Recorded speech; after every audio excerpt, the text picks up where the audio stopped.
Il y a maintenant des appels formels à destituer le président. Le député démocrate Tal Green du Texas a lancé un plaidoyer passionné à la Chambre la nuit dernière, affirmant que personne, pas même le président, n'est au-dessus des lois.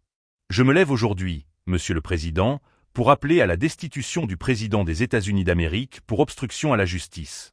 Je ne fais pas cela à des fins politiques, Monsieur le Président. Je fais cela parce que je crois aux grands idéaux que ce pays représente. Il s'agit de ma position. Il s'agit de ce en quoi je crois, et voici où je me tiens. Je ne bougerai pas. Le président doit être destitué. Je suis une voix dans le désert. Mais je vous assure que l'histoire me donnera raison. Je vous assure que la justice prévaudra. Voici ce qui rend cela absolument fou et sans précédent dans le contexte de la présidence de Trump en ce moment. Trump a déjà été destitué plusieurs fois. Il a déjà subi des défaites en justice. Il a déjà le chaos dans son cabinet. Et maintenant, il va de l'avant et autorise des frappes militaires sur l'Iran sans l'approbation du Congrès et déclenche une autre destitution. C'est comme si Trump était déterminé à repousser chaque limite constitutionnelle et à tester chaque restriction du pouvoir présidentiel. Il ignore les tribunaux. Il ignore le Congrès. Il ignore la Constitution et il fait juste ce qu'il veut parce qu'il croit avoir l'autorité de le faire. Mais le Congrès contre-attaque enfin d'une manière qui montre un véritable accord bipartisan. Trump a largement dépassé les bornes. Il y a 216 républicains qui se joignent à 128 démocrates pour voter contre l'enterrement de la résolution de destitution. Ce n'est pas une division partisane.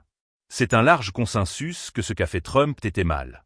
C'est le genre de moment où l'on peut voir une présidence s'effondrer en temps réel parce que le président a perdu le soutien du Congrès et le soutien de son propre parti sur une question constitutionnelle critique. Le timing de tout cela est absolument fou parce que Trump est censé être déjà confronté à des questions sur sa démission ou sur le fait que le Congrès devrait le démettre. Et au lieu d'être prudent et d'essayer de reconstruire un soutien et de régler ses problèmes politiques, il va de l'avant et commet ce que le Congrès considère clairement comme une violation des pouvoirs de guerre. C'est un mouvement politique tellement stupide qu'on doit se demander si les conseillers de Trump essaient encore de l'arrêter ou s'ils ont simplement abandonné parce qu'ils savent que Trump fera quoi qu'il veuille, peu importe ce qu'ils disent. Un président déjà en sérieux trouble politique n'autorise pas de frappe militaire sans l'approbation du Congrès. Un président dans cette position essaie de travailler avec le Congrès, essaie de reconstruire un soutien politique. Mais Trump fait le contraire. Il provoque le Congrès. Il viole les limites constitutionnelles du pouvoir présidentiel. Et il donne au Congrès encore plus de munitions à utiliser contre lui dans la procédure de destitution. C'est le comportement d'un président qui est soit incroyablement arrogant, soit incroyablement désespéré, soit les deux. Il pense qu'il peut s'en tirer avec n'importe quoi parce qu'il est le président. Mais le Congrès lui montre qu'il y a des limites réelles et des conséquences réelles pour avoir violé la Constitution. Ce qui est vraiment significatif dans la répartition des votes, c'est que les républicains rompent les rangs avec Trump sur cette question. 216 républicains ont voté contre l'enterrement de la résolution de destitution, ce qui signifie qu'ils ont voté en faveur de la poursuite de la procédure de destitution. C'est énorme parce que la destitution nécessite le soutien des républicains pour condamner Trump au Sénat. Si les républicains à la Chambre votent pour faire avancer la destitution pour violation des pouvoirs de guerre par Trump, alors il y a une réelle chance que les républicains au Sénat votent effectivement pour condamner et démettre Trump. Cela pourrait être le moment où son propre parti se retourne enfin contre lui et dit « Ça suffit. Nous ne pouvons plus soutenir cela. Les violations constitutionnelles sont trop graves. Le manque de respect pour les pouvoirs de guerre du Congrès est trop flagrant et Trump doit partir. Si cela arrive, la présidence de Trump est réellement terminée. Ce n'est plus hypothétique. C'est réel. Le fait que Trump ait annoncé cela sur Truth Social et non par des canaux gouvernementaux officiels est aussi complètement fou et montre son imprudence. Un président n'annonce pas des frappes militaires sur les réseaux sociaux comme s'il postait des mèmes. Il travaille avec le département de la Défense. Il informe le Congrès. Il passe par des canaux officiels. Et il s'assure que l'armée est prête à exécuter l'opération. Au lieu de cela, Trump a simplement posté sur Truth Social et a surpris tout le monde, y compris peut-être sa propre armée et son propre gouvernement. C'est absolument non professionnel et cela montre que Trump ne traite pas la présidence avec le sérieux qu'elle mérite. Il la traite comme une émission de télé-réalité où il peut faire ce qu'il veut et en poster en ligne. Ce manque de professionnalisme est en partie la raison pour laquelle le Congrès est si en colère contre ce qu'il a fait. Ce n'est pas seulement la violation constitutionnelle. C'est la manière dont il l'a fait. L'imprudence, le mépris complet des procédures et des canaux appropriés. C'est le comportement d'un président qui a complètement perdu le contact avec la réalité et qui pense qu'il peut gouverner par des posts sur les réseaux sociaux. Et le Congrès dit enfin « Ça suffit. Nous n'allons plus tolérer cela. » D'accord.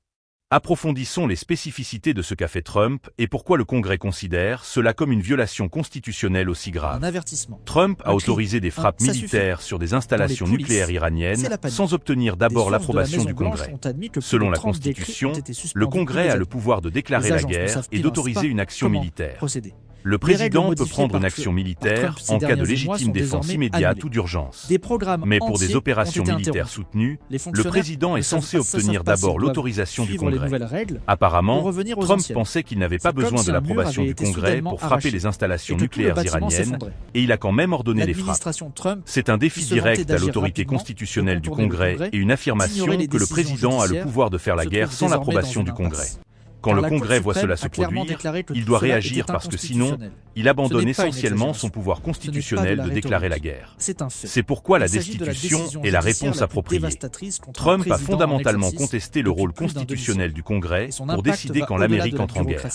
Parlons de pourquoi c'est un problème si grave et pourquoi cela compte pour la séparation des pouvoirs dans la Constitution. Les pères fondateurs ont délibérément donné au Congrès le pouvoir de déclarer la guerre parce qu'ils voulaient s'assurer qu'aucune personne seule ne puisse décider unilatéralement que l'Amérique allait entrer en guerre. Ils avaient vu des rois et des empereurs à travers l'histoire utiliser la guerre comme un outil pour consolider le pouvoir et détourner l'attention des problèmes intérieurs. Ils voulaient intégrer un contrôle où le Congrès, représentant le peuple, devait approuver toute action militaire que le président voulait entreprendre. C'est un principe constitutionnel fondamental et il a été respecté tout au long de l'histoire américaine. Les présidents ont parfois repoussé les limites, mais ils ont généralement travaillé avec le Congrès sur les opérations militaires majeures. Apparemment, Trump pense qu'il peut simplement ignorer ce principe constitutionnel et faire la guerre quand il veut. C'est une affirmation extraordinaire sur le pouvoir présidentiel que les tribunaux n'ont jamais endossé et que le Congrès identifie correctement comme inconstitutionnel. Maintenant, parlons des frappes spécifiques que Trump a ordonnées parce que les détails comptent ici. Trump a ciblé les installations nucléaires iraniennes à Fordow, Natanz et Fordow. Ce sont des sites nucléaires iraniens majeurs que l'Iran prétend être à des fins pacifiques, mais que de nombreux pays croient faire partie du programme d'armes nucléaires de l'Iran. Ce n'est pas une action militaire mineure. C'est une frappe majeure sur un adversaire stratégique qui pourrait dégénérer en un conflit plus large. C'est exactement le genre de décision que le Congrès doit prendre parce que cela affecte si l'Amérique entre en guerre avec l'Iran ou non. Si l'Iran riposte contre les frappes militaires américaines, cela pourrait déclencher un conflit beaucoup plus vaste qui affecte chaque Américain. Le Congrès doit avoir son mot à dire dans cette décision parce que le Congrès représente les personnes qui devraient faire la guerre et qui devraient la payer. Apparemment, Trump pensait qu'il pouvait simplement prendre cette décision unilatéralement et ordonner les frappes sans se soucier de ce que pense le Congrès. C'est une violation fondamentale de l'équilibre constitutionnel des pouvoirs et le Congrès répond correctement par la destitution. Le vote pour enterrer la résolution de destitution est significatif parce qu'il montre comment le Congrès considère la gravité de ce qu'a fait Trump. Un vote pour mettre au placard une résolution signifie que la Chambre décide de ne pas poursuivre la procédure de destitution. Mais le vote pour enterrer a massivement échoué, 344 contre 79. Cela signifie qu'une énorme majorité du Congrès a voté pour aller de l'avant avec la destitution plutôt que de l'enterrer. D'ignorer le problème. 216 républicains et 128 démocrates ont voté contre l'enterrement de la résolution. C'est un consensus bipartisan que ce qu'a fait Trump est grave et doit être traité par la destitution. Quand vous voyez des républicains et des démocrates être d'accord aussi fortement sur quoi que ce soit, surtout sur quelque chose qui affecte le président de leur propre parti, vous savez qu'il s'agit d'un problème sérieux qui transcende la politique partisane normale. C'est le Congrès qui se rassemble et dit que Trump a violé la Constitution d'une manière qui ne peut être ignorée ou excusée. Ce genre d'accord bipartisan est rare et cela signale que la présidence de Trump est en réel danger. Ce qu'il est vraiment important de comprendre, c'est que cette destitution est différente des précédentes destitutions contre Trump parce que celle-ci a une violation constitutionnelle claire en son centre. Les précédentes destitutions concernaient les politiques de Trump, son comportement ou ses déclarations, mais cette destitution concerne une violation claire de la séparation constitutionnelle des pouvoirs. Le Congrès a le droit constitutionnel de déclarer la guerre. Trump a fait la guerre sans l'approbation du Congrès. Ce n'est pas une question d'interprétation ou de désaccord politique. C'est une violation constitutionnelle claire. Quand le Congrès destitue un président pour une violation constitutionnelle claire comme celle-ci, il est sur un terrain juridique et constitutionnel beaucoup plus solide que lorsqu'il destitue pour d'autres raisons. Cela donne à la destitution beaucoup plus de crédibilité et rend beaucoup plus difficile pour les défenseurs de Trump de la rejeter comme une chasse aux sorcières politiques. Il s'agit d'une véritable crise constitutionnelle et le Congrès répond de manière appropriée en engageant une procédure de destitution. Le représentant Al Green a introduit la résolution de destitution le 24 juin 2025. Et Trump avait annoncé les frappes le 21 juin via trousse sociale. Le Congrès a donc répondu incroyablement vite à ce qu'a fait Trump. Cette réponse rapide signale que le Congrès considère cela comme une menace urgente pour l'ordre constitutionnel. Le Congrès n'a pas attendu ou essayé d'ignorer le problème. Ils ont immédiatement rédigé des articles de destitution et les ont soumis au vote. Cette vitesse reflète le sérieux avec lequel le Congrès prend la violation constitutionnelle de Trump. Quand le Congrès agit aussi vite sur quelque chose, cela signifie qu'il croit que la situation est urgente et que Trump doit être tenu responsable immédiatement. Ce n'est pas une procédure normale du Congrès, mais les actions de Trump ont créé une situation où les procédures normales semblent inadéquates. Le Congrès se sent obligé d'agir rapidement parce qu'il croit que Trump viole activement la Constitution en ce moment et continuera de le faire si le Congrès ne l'arrête pas. Le contexte plus large ici est que Trump a passé tout son second mandat à repousser les limites du pouvoir présidentiel d'une manière que les tribunaux et le Congrès ont tous deux rejeté. Il a perdu en justice à plusieurs reprises sur la politique d'immigration, sur les prestations SNAP, sur le droit du sol. Le Congrès l'a destitué plusieurs fois pour diverses infractions. Et maintenant, il commet ce qui apparaît comme une violation constitutionnelle claire sur les pouvoirs de guerre. C'est un schéma de Trump testant constamment les limites de l'autorité présidentielle et à qui on dit constamment par les tribunaux et le Congrès qu'il est allé trop loin. À un moment donné, même les plus fervents partisans de Trump doivent reconnaître qu'il viole à plusieurs reprises la Constitution et qu'il doit être tenu responsable. La violation des pouvoirs de guerre pourrait être le moment où cette prise de conscience s'installe, surtout parce qu'elle rencontre une opposition bipartisane et parce que c'est une violation claire d'un principe constitutionnel fondamental. Le schéma de comportement de Trump le rattrape, enfin, et le Congrès répond enfin d'une manière qui pourrait réellement mettre fin à sa présidence. Ce qui est également significatif, c'est que cette destitution intervient à un moment où la présidence de Trump est déjà affaiblie et endommagée par des défaites judiciaires et des destitutions précédentes. Trump n'a pas le capital politique ou la bienveillance pour survivre à une autre crise politique majeure. Il est déjà endommagé. Il est déjà affaibli. Et maintenant, il commet une violation des pouvoirs de guerre qui déclenche à nouveau une destitution. C'est le genre de série de crises en cascade qui peut mettre fin à une présidence. Une crise après l'autre s'empilant, chacune endommageant davantage la présidence, chacune rendant plus difficile pour le président de reconstruire un soutien et d'avancer. Trump est dans un cercle vicieux où ses actions créent des crises. La crise endommage sa présidence et les dommages facilitent la tâche de la crise suivante pour causer encore plus de dégâts. Cette destitution pour violation des pouvoirs de guerre pourrait être la crise qui perce enfin et met réellement fin à la présidence de Trump parce qu'elle arrive quand Trump est déjà affaibli et parce qu'elle a un soutien bipartisan. D'accord, analysons ce que cela signifie et ce qui va réellement se passer maintenant que le Congrès a voté massivement pour aller de l'avant avec la destitution pour violation des pouvoirs de guerre par Trump. Le premier point le plus évident est que Trump a commis ce que le Congrès considère comme une violation constitutionnelle claire. Il a ordonné des frappes militaires sur des installations nucléaires iraniennes sans obtenir l'approbation du Congrès. Cela viole la délégation par la constitution des pouvoirs de guerre au Congrès. Ce n'est pas une zone grise. Ce n'est pas une question d'interprétation. C'est une violation claire des devoirs et des limites constitutionnelles de Trump. Le Congrès a identifié cette violation et va de l'avant avec la destitution pour tenir Trump responsable. C'est exactement à cela que le pouvoir de destitution est censé servir. Traiter des violations constitutionnelles graves par un président. Le deuxième point clé est que cette destitution a un soutien bipartisan, ce qui la rend beaucoup plus sérieuse et beaucoup plus difficile à survivre pour Trump. 216 républicains et 128 démocrates ont voté contre l'enterrement de la résolution de destitution. Ce n'est pas une destitution partisane menée par les démocrates essayant de se débarrasser d'un président républicain. C'est une destitution constitutionnelle menée par un consensus bipartisan que Trump a violé la Constitution. Quand vous avez des républicains qui rompent les rangs avec leur président pour voter pour la destitution, cela signale que la situation est vraiment grave et que son propre parti se retourne contre lui.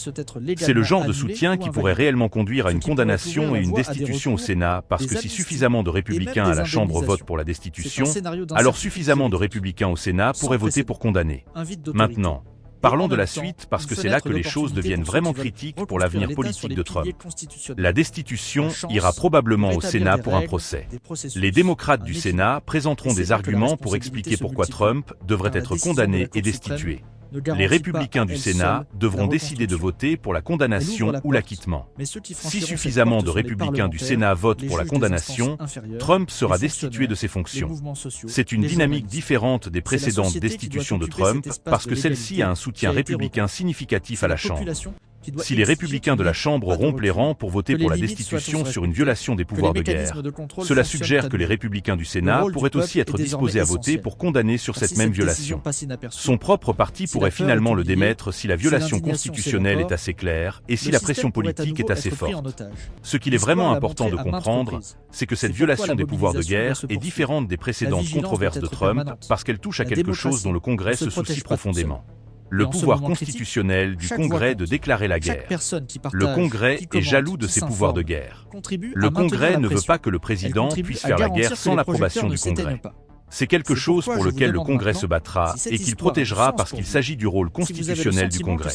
L'attaque de Trump contre les pouvoirs de guerre du Congrès est une attaque directe contre l'institution du Congrès elle-même. C'est différent des autres controverses où le Congrès pourrait être divisé ou ne pas s'en soucier autant. Mais sur les pouvoirs de guerre, le Congrès se rassemblera et se battra pour protéger son autorité constitutionnelle. C'est pourquoi cette destitution pourrait réellement être celle qui met fin à la présidence de Trump. Trump a finalement franchi une ligne que le Congrès tient vraiment à protéger. Voici à quoi ressemblent les calculs politiques en ce moment pour les républicains au Congrès qui envisagent de soutenir Trump ou de voter pour la condamnation. S'ils votent pour Trump et votent contre la condamnation, ils votent pour laisser un président faire la guerre sans l'approbation du Congrès. C'est un vote qui dit que le Congrès n'a en fait plus le pouvoir de déclarer la guerre, que le président peut simplement faire la guerre quand il veut. Les républicains doivent se demander s'ils sont à l'aise avec cela. Si un futur président démocrate fait la guerre sans l'approbation du Congrès, les républicains soutiendront-ils cela aussi? Ou croient-ils que les pouvoirs de guerre du Congrès sont sacrés et doivent être protégés? S'ils croient que les pouvoirs de guerre du Congrès sont sacrés, alors ils doivent voter pour la condamnation contre Trump, même s'il est républicain.